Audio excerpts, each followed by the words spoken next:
दोस्तों आज की वीडियो में हम लोग सीखेंगे कि आर्ट कैम में लाइट पास डिज़ाइन कैसे बनाते हैं, जिसको कोरियन एक्रिलिक शीट में बनाया जाता है।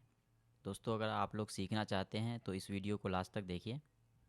तो चलिए विदाउट टाइम वेस्टिंग शुरू करते हैं। गाइस देखिए, लाइट पास डिज़ाइन इस तरीके से बनता है।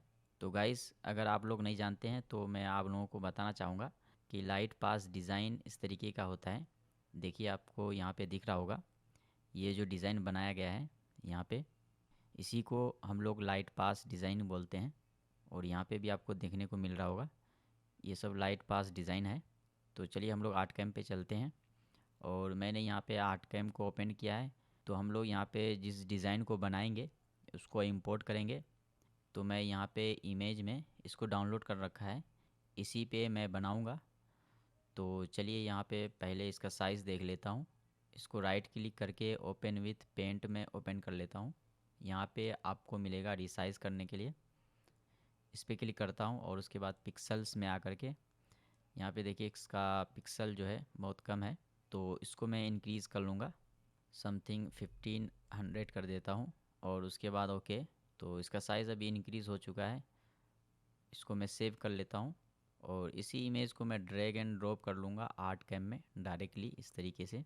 गाइज़ ये एक ग्रे स्केल इमेज था। अगर आप लोग कलरफुल इमेज को कन्वर्ट करना चाहते हैं उसके लिए भी मैंने एक ट्यूटोरियल बनाया हुआ है, या फिर कमेंट कीजिए, उसका मैं लिंक प्रोवाइड करवा दूँगा। तो देखिए जैसे मैंने इसको ड्रैग एंड ड्रॉप किया आर्ट कैम में, आपको यहाँ पे साइज़ कंफर्म करना है। जैसे मैं हाइट में इसको 1000 मिलीमीटर देता हूँ और विड्थ यहाँ पे ऑटोमेटिक ले लेगा, जो भी आपका इमेज का रेशियो होगा उस रेशियो के अकॉर्डिंग। यूनिट को मैं यहाँ पे mm पे ही रखा हूँ। अब गाइज़ यहाँ पे इसका मैं हाइट देना चाहूँगा, जो कि यहाँ पे देखिए हाइट इन जेड। तो गाइज़ यहाँ पे कौन सा हाइट देना है, जैसे मान लीजिए आपके पास कोई शीट है 6 mm का, तो उसका 50 या 60% यहाँ पे इसका हाइट देना पड़ता है। जैसे मान लीजिए मेरे पास अभी 12 mm का शीट है, 12 mm का एक्रिलिक शीट है, उस पे मैं ये डिज़ाइन बनाना चाहता हूँ। तो 12 mm का जो यहाँ पे 60% निकलता है वो 7 पॉइंट समथिंग निकलता है। तो मैं यहाँ पे 7 दे देता हूँ, 7 mm। अब मैं इसको ओके करता हूँ। यहाँ पे इमेज इंपोर्ट होने के साथ साथ यहाँ पे क्या हुआ कि मेरा 3D रिलीफ भी बन चुका है। आप यहाँ से चेक कर सकते हैं। मैं यहाँ पे डिस्प्ले मटेरियल पे क्लिक करता हूँ तो देखिए यहाँ पे इसका हाइट, इसका जो टेक्सचर है इस तरीके से नज़र आ रहा है। इसको हमें थोड़ा बहुत स्मूथ करना पड़ेगा। डायरेक्टली इस टूल को हम लोग यूज़ कर सकते हैं, स्मूथ रिलीफ। इस पर क्लिक करेंगे। क्लिक करने के बाद यहाँ पे देखिए होल लेयर आपको सिलेक्ट रखना है। अगर आप सिलेक्टेड वेक्टर में करना चाहते हैं, यानी कि अगर आपके पास कोई वेक्टर है और उस वेक्टर के अंदर इसको स्मूथ करना है, तो सिलेक्टेड वेक्टर का ऑप्शन आता है यहाँ पे। तो हमें अभी यहाँ पे होल लेयर पे ही करना है। तो यहाँ पे होल लेयर है, उसके बाद स्मूथ का यहाँ पे परसेंटेज डालना है कि कितना % आपको स्मूथ करना है। डायरेक्टली आप लोग यहाँ पे अमाउंट भी डाल सकते हैं, या फिर इस तरीके से स्क्रॉल करके इसका अमाउंट इंक्रीज़ कर सकते हैं। तो देखिए मैंने यहाँ पे जैसे 20 या 29% किया तो ये स्मूथ हो चुका है। या फिर मैं यहाँ पे पूरा 30 कर देता हूँ, मैनुअली डाल देता हूँ और उसके बाद अप्लाई। तो देखिए यहाँ पे मैंने इसको अप्लाई कर दिया है। अब गाइज़ मैं यहाँ पे इस डिज़ाइन का बाउंड्री क्रिएट करूँगा, क्योंकि हमें उस बाउंड्री के अंदर टूल पाथ चलाना है। तो आपको यहाँ पे एक टूल मिलता है क्रिएट बाउंड्री फ्रॉम रिलीफ, इस पर क्लिक करना है। क्लिक करने के बाद मैं यहाँ पे इस ऑप्शन को यूज़ करूँगा, यूज़ हाइट रेंज। यहाँ पे 0.025 मैं यूज़ कर लेता हूँ। आप लोग यहाँ पे 0 भी यूज़ कर सकते हैं, लेकिन देखिए यहाँ पे जैसे हमने स्मूथ अप्लाई किया था तो इसका जो 0 पॉइंट कुछ इधर आएगा, तो हमें यहाँ से नहीं लेना है, कुछ अंदर करना है। अनचेक करके मैं आपको दिखा देता हूँ कि किस तरीके से काम करता है। जैसे मैं क्रिएट बाउंड्री करता हूँ तो देखिए यहाँ से बाउंड्री क्रिएट हुआ है, ये बाहर से। सबसे पहले मैं यहाँ पे कुकी कटर से कट करके देख लेता हूँ कि कहाँ तक ये रिलीफ है। तो देखिए ये रिलीफ इधर भी आ रहा है, इसे हमें मैनुअली यहाँ से इरेज करना पड़ेगा। तो इसके लिए मैं कंट्रोल Z करता हूँ। उसके बाद यहाँ पे मैं रेक्टेंगल लेता हूँ और इस तरीके से यहाँ पे ड्रॉ करता हूँ और ज़ीरो इनसाइड वेक्टर कर देता हूँ। तो यहाँ से ये डिलीट हो जाएगा। अब मैं दोबारा कुकी कटर करके देख लेता हूँ कि और कहाँ पे आ रहा है ये रिलीफ। देखिए यहाँ पे भी आ रहा है, तो इसको मैं यहाँ से भी डिलीट कर लेता हूँ। यहाँ पे रेक्टेंगल इस तरीके से ड्रॉ करूँगा और सेलेक्ट करके ज़ीरो इनसाइड ऑफ वेक्टर। उसके बाद इस रेक्टेंगल को मैं डिलीट कर लेता हूँ। अब गाइस मैं यहाँ पे दोबारा बाउंड्री क्रिएट करता हूँ। यहाँ पे देखिए बिल्कुल ज़ीरो से ये बाउंड्री क्रिएट हो रहा है इस तरीके से। तो इसके लिए हमें क्या करना है, इस ऑप्शन को यूज़ कर लेना है और यहाँ पे कुछ अमाउंट आप डाल दीजिए। जैसे मैं यहाँ पे 1 mm डाल देता हूँ। 1 mm यहाँ पे ज़्यादा हो जाएगा क्योंकि मेरा मटेरियल का जो थिकनेस है, जो मेरा रिलीफ का थिकनेस है वो बहुत कम है, 7 mm है। तो जैसे मैं 1 mm करता हूँ तो देखिए यहाँ से बाउंड्री क्रिएट हो रहा है। अगर आप लोगों को इस तरीके से चाहिए तो इसको इस तरीके से यूज़ कर सकते हैं।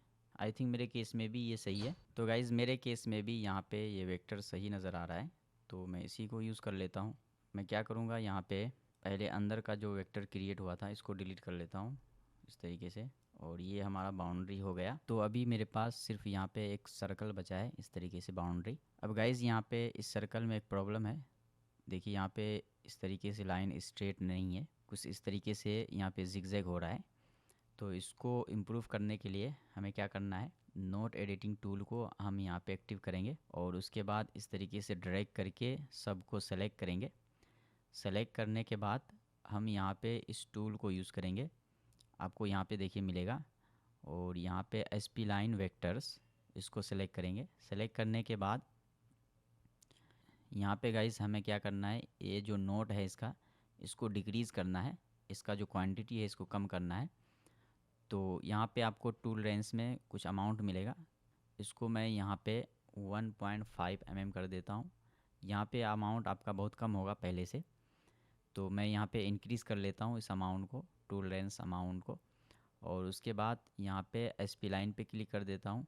तो उसके बाद देखिए यहाँ पे ये वेक्टर बिल्कुल स्ट्रेट हो चुका है और यहाँ पे जो प्रॉब्लम था जिगजैग का वो यहाँ पे सॉल्व हो चुका है। और उसके बाद हम इस पे टूल पाथ चलाएंगे। गाइस यहाँ पे लाइट पास डिज़ाइन बनाने के लिए हमें क्या करना पड़ेगा, इस डिज़ाइन को हमें रिवर्स करना पड़ेगा। अभी देखिए ये सीधा डिज़ाइन है, इसको हमें रिवर्स में करना पड़ेगा। तो गाइस रिवर्स करने के लिए हमें यहाँ पे एक टूल दिया गया है, यहाँ पे देखिए इन्वर्ट रिलीफ Z ओनली। इस पे जैसे हम लोग क्लिक करते हैं तो देखिए हमारा डिज़ाइन यहाँ पे रिवर्स हो गया। जो एरिया पहले से ऊपर आ रहा था वो अभी नीचे हो चुका है, यानी कि रिवर्स में ये काम करता है। तो सबसे पहले हमने इसको रिवर्स किया। रिवर्स करने के बाद अब हमें यहाँ पे टूल पाथ चलाना है। तो इसके लिए हमें जाना पड़ेगा टूल पाथ में और यहाँ से 3D टूल पाथ्स, और उसके बाद आपको टूल सेलेक्ट करना है कौन सा टूल चलाना है। तो हमारा डिज़ाइन अभी यहाँ पे बहुत स्मॉलर है, तो हमें यहाँ पे अभी डिटेल के लिए स्मॉलर टूल चलाना पड़ेगा। तो मैं यहाँ पे 3 mm का बॉल नोच सेलेक्ट करता हूँ और यहाँ पे हमें रफ़िंग की ज़रूरत नहीं है क्योंकि हमारा मटेरियल बहुत कम है, ज़्यादा यानी कि कटिंग के लिए ज़्यादा मटेरियल नहीं है। हम लोग यहाँ पे डायरेक्टली फिनिशिंग टूल को चलाएंगे। तो मैंने यहाँ पे सेलेक्ट कर लिया है बॉल नोच को 3 mm वाला, और उसके बाद हमें यहाँ पे फीड रेट प्लग रेट को बढ़ाना पड़ेगा। तो मैं 150 कर देता हूँ, 150। और स्टेप ओवर तो सही है, इसको ज़्यादा नहीं बढ़ाना है नहीं तो लाइनिंग आएगा डिज़ाइन में। तो उसके बाद यहाँ पे स्टेप डाउन से मतलब नहीं है क्योंकि ये 3D टूल पाथ है। उसके बाद RPM मैं यहाँ पे 12,000 कर देता हूँ। उसके बाद कैलकुलेट करूँगा। सबसे पहले यहाँ पे मटेरियल पे क्लिक करके आपको पहले मटेरियल को सेलेक्ट कर लेना है और ध्यान रखिए इसको जो है यहाँ पे ऊपर में रखना है, और उसके बाद ओके। उसके बाद यहाँ पे हमें होल रिलीफ में नहीं चलाना है टूल पाथ, हमें यहाँ पे सिर्फ सिलेक्टेड वेक्टर में चलाना है। जो सर्कल के अंदर मेरा डिज़ाइन है उसी के अंदर मैं चलाऊँगा। तो मैं यहाँ पे क्लिक करके इसको मैं सिलेक्टेड वेक्टर सेलेक्ट कर लेता हूँ और इनसाइड वेक्टर रहेगा। ये सब चीज़ ध्यान रखने वाला है, जब भी आप लोग टूल पाथ क्रिएट कर रहे हैं तो ये सब को ध्यान रखना है हमारा टूल पाथ किस तरीके से चलेगा। उसके बाद हम लोग यहाँ पे कैलकुलेट कर लेते हैं, कैलकुलेट नाउ। उसके बाद गाइस यहाँ पे आपके सिस्टम के अकॉर्डिंग यहाँ पे टाइम लेगा टूल पाथ में। उसके बाद हमारा टूल पाथ देखिए यहाँ पे रेडी है। सिमुलेट करके इसको चेक कर लेता हूँ एक बार। सिमुलेशन कंट्रोल बार पे क्लिक करता हूँ और सिमुलेट पे क्लिक करके, या फिर हम लोग यहाँ पे डायरेक्टली सिमुलेट कर लेते हैं। यहाँ सिमुलेट टूल पाथ, इस पर क्लिक करेंगे तो डायरेक्टली सिमुलेट हो जाएगा। देखिए मेरा डिज़ाइन सिमुलेट होने के बाद कुछ इस तरीके से दिख रहा है। इसका फिनिशिंग भी अभी सही है। अब गाइज़ हमें इस टूल पाथ को सेव करना है। सेव करने के लिए आपको यहाँ पे सेव टूल पाथ पे क्लिक करना है, या फिर इस पर राइट क्लिक करके आपको यहाँ पे मिल जाता है सेव एज़। जो भी नाम देना चाहते हैं टूल पाथ का अपना, उस नाम से आप सेव कर सकते हैं। जैसे मैं यहाँ पे लाइट पास डिज़ाइन कर देता हूँ उसका नाम, और इसको मैं सेव कर लेता हूँ। फ़ोल्डर चूज़ कर लेता हूँ, डाउनलोड फ़ोल्डर में ही सेव कर लेता हूँ मैं, और उसके बाद सेव। तो गाइज़ यहाँ पे मेरा टूल पाथ सेव हो चुका है। अब हम लोग इसको मशीनिंग के लिए भेज सकते हैं। तो गाइज़ यही था प्रोसेस लाइट पास डिज़ाइन को बनाने का। अगर आपको कोई प्रॉब्लम हो तो कमेंट कर सकते हैं। तो गाइज़ ये बहुत ही इजी था, ज़्यादा कॉम्प्लिकेटेड नहीं है। तो आई होप कि आप लोगों के लिए ये वीडियो हेल्पफुल रहा होगा।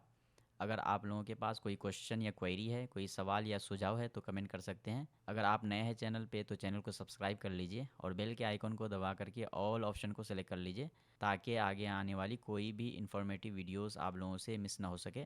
तो चलिए हम लोग मिलते हैं नेक्स्ट वीडियो में। जब तक के लिए take care and good bye.